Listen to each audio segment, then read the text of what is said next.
Welcome to my pod, Katie Monk, author Thank and travel you. journalist. I can see you're Hi. outside somewhere rather fancy.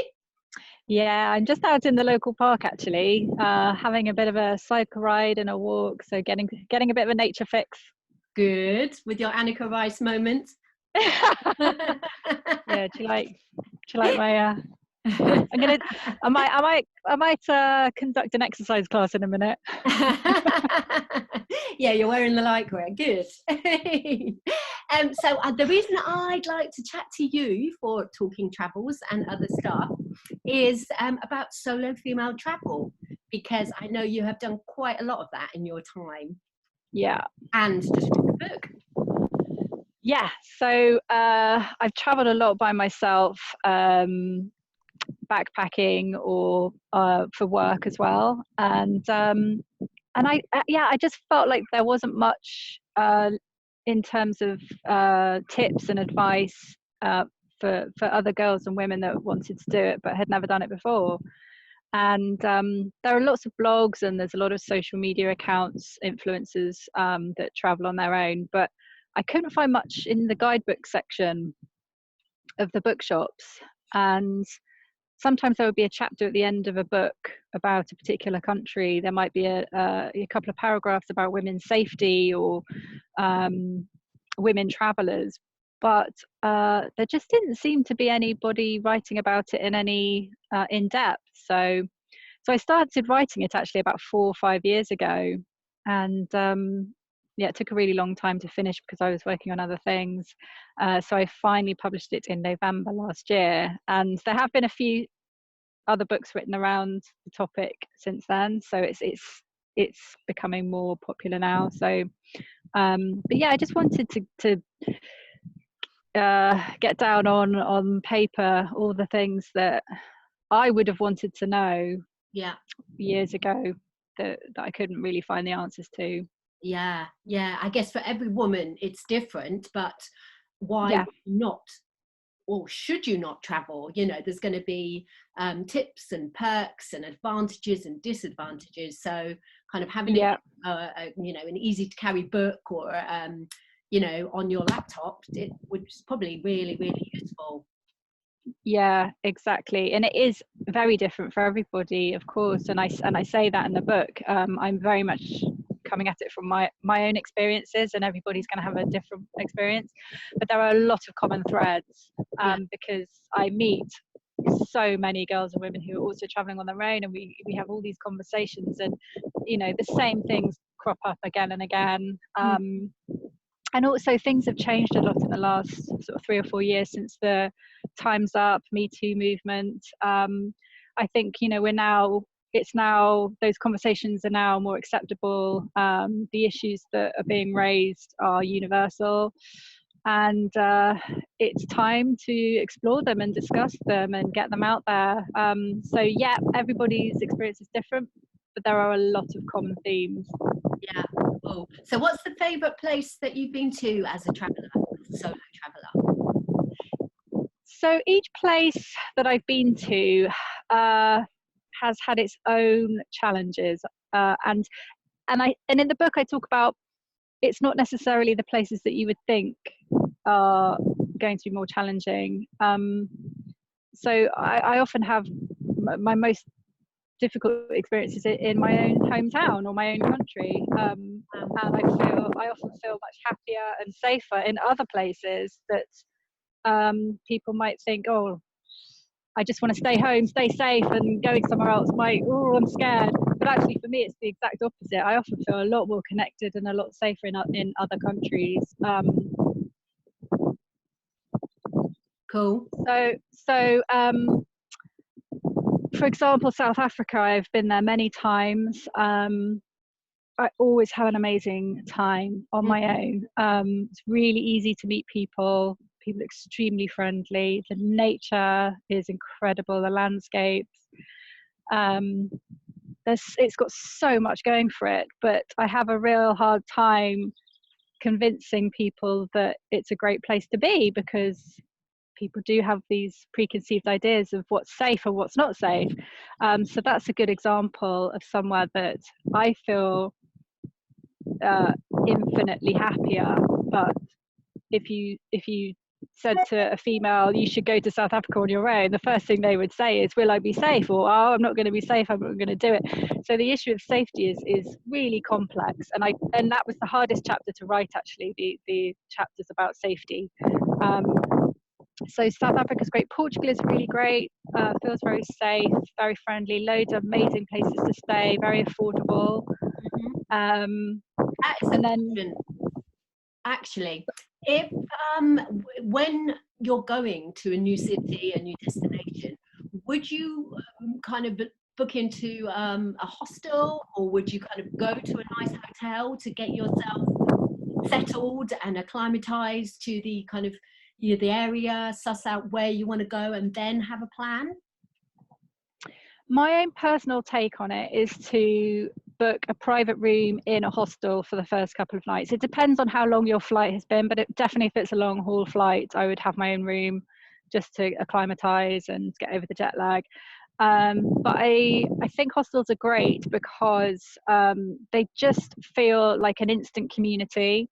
They feel very safe, they feel very welcoming. Whereas if you're in a hotel, or even a B&B, you're it's quite isolating, actually. I've stayed in a lot of hotels on my own, and I would only do it now if I actually genuinely wanted to be on my own. I needed some personal space, I needed to recover from something, I might have done a hike, or I had a long journey, or I just want to be on my own and not speak to anyone. Yeah, because they give you that kind of autonomy, don't they? And, you know, you Totally. can be left alone. Yeah, yeah, I agree with that, actually. Yeah, Yeah. those are So sociable. yeah, so it's nice to mix it up, and do a bit of both, I think.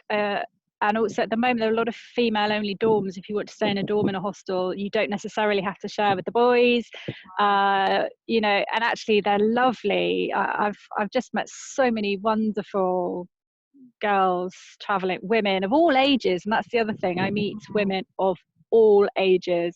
It's another misconception that traveling on your own is only something that you do up until the age of 25 or something, or 30. I would have said, yeah. Definitely not, definitely not. Mm-hmm. No, and I'd say more and more women are traveling after retirement, on their own, and that's a big demographic that I'm seeing, a big Right. trend. Yeah. So, Yeah. and staying in female only dorms as well, so it's Wow. lovely because you get to meet women from all over the world who have lived very different lives and share stories. Yeah, that's cool. And you're obviously kind of bridging the gap because you're not retired, but you're not Yeah, something. yeah, So that's yeah, good to know that there's kind of an aspect in the middle where you feel completely comfortable. Cool. And yeah. how do you cope with language barriers? Do you kind of push yourself to go to places where you don't necessarily speak the language? Yeah, and I do love trying out languages and practicing. So I did French at school, and then I learned Spanish as an adult. So it did college in the evenings to learn Spanish, and then I traveled around South America by myself. So I did Spanish school in Buenos Aires, lived with a family, and then I traveled around South America. So I got to practice my Spanish a lot. Yeah. So I feel with those two languages at a sort of average level, I can get by in quite a lot of places. Spanish will get you through many places. Even America, I backpacked around America a lot, and quite often I will resort to speaking Spanish over English, because of the accent. In America, I found that people didn't really understand what I was saying a lot of the time because of the British accent. So as a Brit, we don't think we have an accent, we think Americans have an accent, but Americans say we have a British accent. So so I would either have to Americanize the way I talked, or I would use Spanish words. So Spanish will get you through a lot. And I love traveling in Africa, and I love trying to learn some words in the local languages in Africa. I just think it's a really nice, it's a nice way to build rapport with local people and show connection and respect and Absolutely, because you're challenge yourself. yeah, Yeah. yeah. So what would you recommend are the your luggage essentials? What do you kind of take? What couldn't you live without? My noise cancelling headphones I take everywhere because I really value having some peace and quiet sometimes. And if you're like a noisy bus or plane and sleeping, especially if you're in dorms, I take wax earplugs. So there's a brand in the UK in Boots the Chemist called Muffles. I've used them for years. So Muffles earplugs and noise cancelling headphones. I would be very lost without those things. Mm-hmm. Over and above passport and credit card, because once you've got your passport and credit card, you're good to go. You can go anywhere in the world with those two things. Mm-hmm. Then the headphones and earplugs. And then I try and pack as light as possible. So I only usually take a day pack, so hand luggage, and take as few things as possible. So but I also take a laundry soap, like a bar of soap, not a gel. Mm-hmm. And so I just hand wash as I go or do laundry in the place that I'm in, depends, because hostels are great because they also have laundry facilities and kitchens. Yeah. So I've seen how light you pack. You're very good. But me and my 15 pairs of shoes. Yeah, because I've done the 15 pairs of shoes thing, and I can't go there again. I also quite like the fact that you have minimal choice in what you're going to put on and what you're going to use, because so much of traveling is about focusing outwards and experiencing stuff. And if you've packed too much, you're still focusing on what you're wearing and what is your possessions. And Mm. it's quite nice to let go of that for a And time, not forever, but for a time, just to lighten your load mentally, psychologically. yeah, I think when I did a long stint of traveling, I just really appreciated getting settled kind of in Australia, because then I could go shopping and not be wearing the same thing, but I did recycle it. It's just Right. get rid of that so I don't have to cart around. But just even from a pictures point of view, yeah, around Southeast Asia, I'm going to look nicer in pictures now. I'm going to be wearing something different. But that's me. Yeah, cool. So how do you cope with feeling lonely as a solo traveler? Yeah, this is a tough one. I'll be honest, I don't feel lonely very much in just generally in life. It's not something that I've thankfully had to deal with much. I think that's a personality thing, though. I really like my own company. If anything, it's the opposite. What I find more challenging is not getting enough time by myself when I'm traveling. I find that more challenging than feeling lonely. But that's my personality. I really have to carve out time to be alone when I'm traveling, because it's very easy to get swept up in other stuff and people, and to never have time by yourself. So I would say traveling by yourself is not a lonely experience by any stretch. I would say it's the opposite. I would say it's extremely sociable.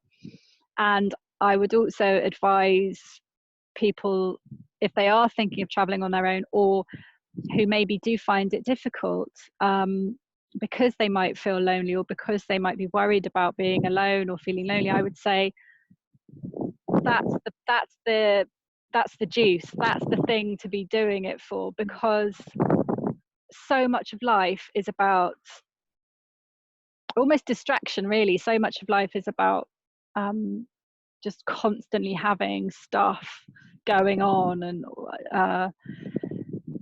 and traveling on your own is kind of about being more at peace with Yeah. yourself, and hence, you know, not packing so much, because a lot of it is about letting go Mm-hmm. and being okay on your own and being comfortable with yourself. Mm-hmm. It's, you know, like riding a bike or something, you know, until you have to do it a few times, and then once you've got it, once you've got that skill of being alone and being okay and not just suffering on your own, but actually really getting to know yourself and I, being happy. Yeah, mm, you can go anywhere. You can, it's like riding a bike or learning how to drive a car. Once you've got it, you're good for life. You will never be seeking out unhealthy relationships ever again, because you don't need them. yeah, yeah. You're fine. You're more than fine on your own. You're happy. And then anyone that comes into your life or that you want to spend time with, it's then a choice. You can choose to be with them or not. Yeah. Power. I like that. It's true that you make your choices. You don't have to do anything or go anywhere. You can just sit on the beach, read a Yeah, book on a hammock, spend yeah, ages over your morning coffee. You can go and write.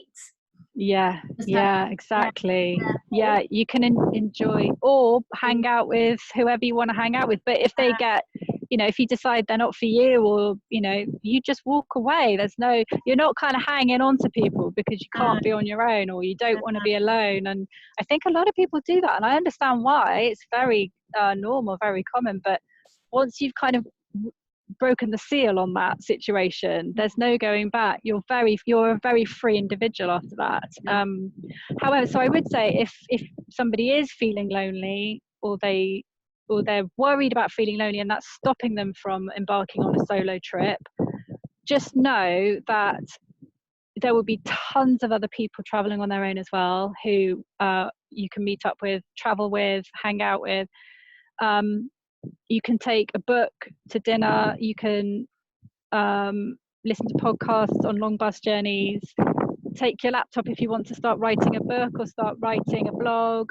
There's numerous ways to entertain yourself while you're transitioning from being somebody who's afraid of being alone to somebody who's totally cool with being on their own. There's lots of things that you can do to help ease the sense of self-consciousness. And how do you find it as, would you go to a bar alone in a kind of where, South Africa, in Spain, and that's fine? You find that these kind of, you're not perved on or kind of, you know, like, oh, that girl's on her own. Oh gosh, well, it's a case by case basis. With all of this, by the way, it's a case by case basis. So you get really good at tuning into your intuition and what's right and wrong for you. So there's no kind of broad brush approach. You know, you might walk into a bar and just get a really bad vibe, and or meet, you know, there might be a guy at the bar who is perving at you, and you just walk away. But oh gosh, and that I think that's another skill that you learn, is listening to your intuition and not being afraid to act on it. So on principle, I would go into a bar on my own, and I have many times. And actually, there's something really Liberating. Liberating, but really exciting and adventurous about being in a new city and going to a bar on your own, and seeing what happens. And obviously you have to really keep your wits about you as a woman, but I think once you've got the whole thing under control, as in you're fine in your own skin, you're comfortable, you're confident, there's something really exciting about those situations that you can then put yourself in, knowing that you can get yourself out at any point, that you're not going into that situation because you're desperate for company or you're desperate for, you know, whatever. You're going into that situation as a like fully fledged adult who can get in and out. And why shouldn't we be able to go for a glass of drink on our own? You know, I think that's great. Yeah. Yeah. And I spoke to a girl, I met a girl last summer, a French girl in Portugal when I was traveling there. And we had this conversation about bars because I said, um, you know, when you walk into a bar as a woman on your own, it's a very, like, bars generally and pubs in the UK are very male environments.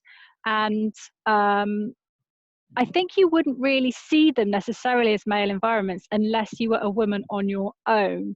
If Mm. you're a woman with a group of friends or with a partner, and of course, if you're a man or a bloke, you're not going to see that bars and pubs are male environments. You're No. not, that's going to be a blind spot for you. But if you're a female on your own, walking into a bar is a very intimidating experience, because 9 times out of 10, it's going to be blokes who are propping up the bar. They're probably going to be on their own. They look at you. They might give you sideways glances. You might feel judged. You might feel pitied. You might, there's a whole load of emotions going on in the room that you pick up on. And I spoke to the French girl about it, and she said that she does it all the time. She'll just go in, walk up to the bar, order a drink, sit there, have a chat.